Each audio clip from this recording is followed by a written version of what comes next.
Hey, what's up guys? Today's video I'm going to show you how you can create an interactive dashboard with Claude. So first of all, type in Claude AI and get logged into your account. You will see a page like this.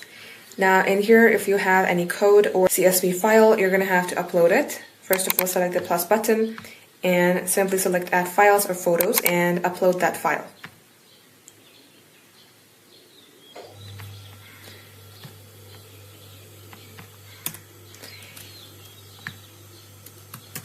Now as you do that, all you have to do is simply type in the prompt.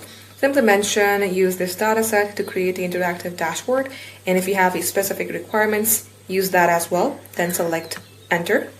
And as you do that, all you have to do is wait for a couple of seconds depending upon the quantity of your file and your prompt. And as you do that, you can see the chat has arrived and it says ran 2 commands, viewed a file. And likewise, these are all the codes. These are all the texts. So go ahead and download your dashboard if you would like to do so. And just like so guys, this is how it's done. Thank you for watching.